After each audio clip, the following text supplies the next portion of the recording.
Talmud Bavli, Tractate Beitzah, page 13a, and this is the real page 13a.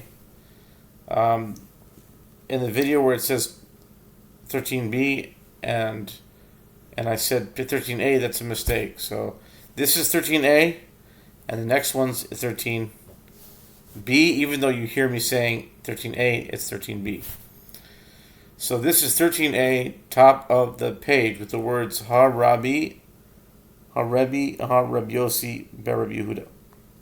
This source, the Beitzah, is in accordance with the opinion of Rabbi Yehuda Hanasi, who holds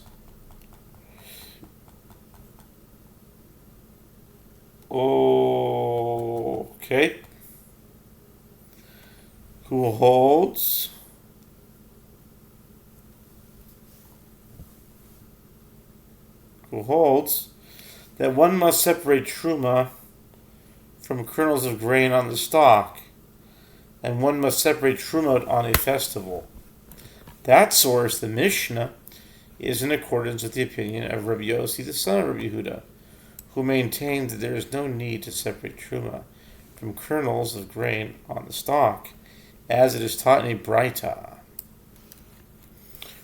If one brought inside his house stalks of grain in order to grind them into flour and to make dough from them, he may eat from them as a snack before they are ground, and he is exempt from truma, provided that the grain has not yet been fully processed.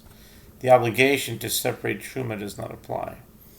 The sages decreed that such produce may only be consumed casually and not as part of a regular meal.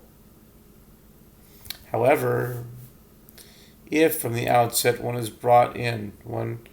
brought in the stalks of grain, not to grind them, but to husk the kernels and eat them a little at a time, Rabbi Yehuda Hanasi obligates him to separate truma from them and prohibits him from partaking of the grain until he has done so.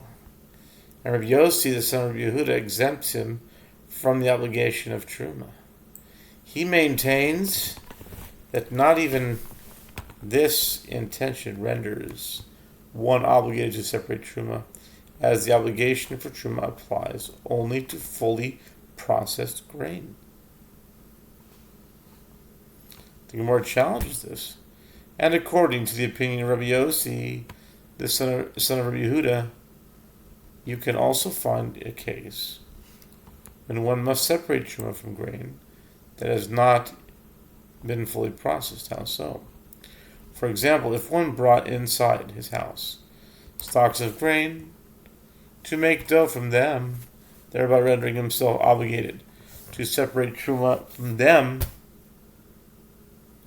and he reconsidered and decided to husk them in order to eat the kernels on a festival, in that case, the prohibition of untithed produce takes effect on that day, and one is obligated to separate truma only afterward is he permitted to eat the kernels.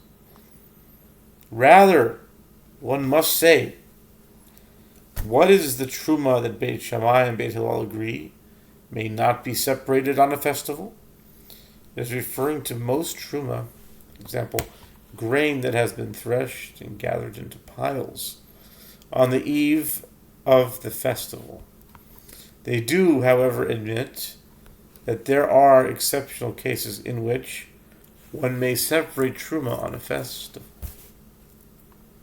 Abaye said, this dispute concerning when the obligation to separate truma and the prohibition of untithed produce takes effect is referring only to stalks of grain, which are typically brought into a granary, where they are processed in a standard manner. Until that point, the grain is not prohibited as untithed produce. However, with regard to legumes, everyone agrees that bundles are already regarded as untithed produce, and truma must be separated from them at that stage.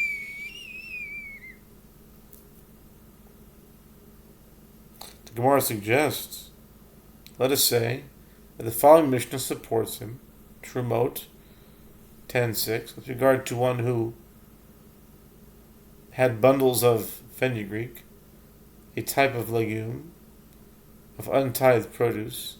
He may pound these bundles to remove the seeds from them, and he calculates how many seeds the bundles contain and separates truma based on the quantity of seeds, but he does not calculate and separate truma based on the quantity of stalks. Although the stalks and leaves are also used for cooking, it is not necessary to separate truma from them.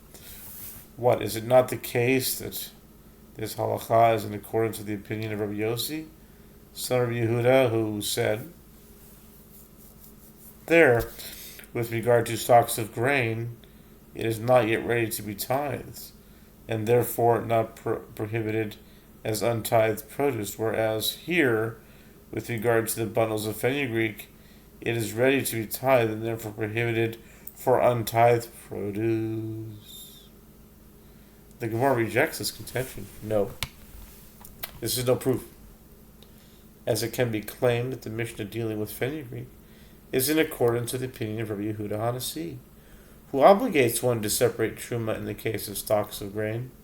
The Gemara challenges this. If this is in accordance with the opinion of Rabbi Yehuda Hanasi, what novel element does the Mishnah provide? Why specifically discuss fenugreek? According to Rabbi Yehuda Hanasi, the same halach applies even to stalks of grain as well. The Gemara rejects this. Rather, what then? Is the Mishnah in accordance with the opinion of Rabbi Yossi, the son of Rabbi Yehuda? If so, let him teach us this halacha with regard to other types of legumes. In other words, that they have the status of untithed produce when placed in bundles. And all the more so, this would apply to fenugreek, which is eaten only in small quantities and is not processed in the manner of grain.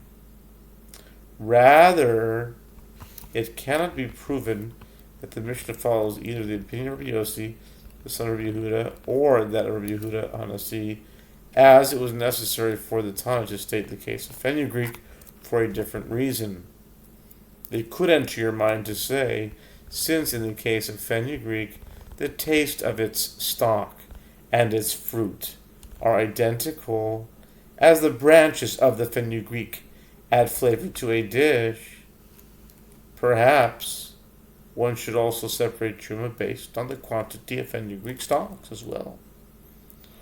The Tana of the Mishnah therefore teaches us that there is no obligation to do so.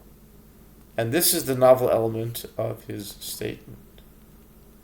Some say that Abaye said the following: this dispute between Rabbi Yossi, son of Rabbi Yehuda, and Rabbi Yehuda Hanasi is referring to stalks of grain. However, with regard to legumes, everyone agrees that the bundles are not yet ready to be tithed and are therefore not prohibited as untithed produce. The Gemara raises an objection to this with regard to one who had bundles of fenugreek of untithed produce. He may pound them and calculate how many seeds they contain and separate truma based on the quantity of seeds, but he does not separate based on the quantity of stalks. What, is this not referring to the normal case of untithed produce of truma? In other words, produce from which the regular truma, the initial portion taken from produce as the priest's portion, must be separated? Gemara rejects this. No. It's referring to a different case. That of first tithe. That is still regarded as untithed produce. Because of truma of the tithe, he must still be separated from it. First tithe is given to the Levite, who must separate 10% as truma of the tithe to give to the priests. Before truma of the tithe is separated, the first tithe may not be eaten. And this statement is in accordance with the opinion of Rabbi Abahu, said that Rabbi Shimon ben Lakish said, As Rabbi Abahu said, that Rabbi Shimon Lakish said, it can occur that a Levite might take the first tithe before the truma is separated, while the grain is still in the stalks. The correct procedure is, after collecting the grain in a pile in the granary, one first separates truma, and only afterwards separates first tithe to give to the Levites.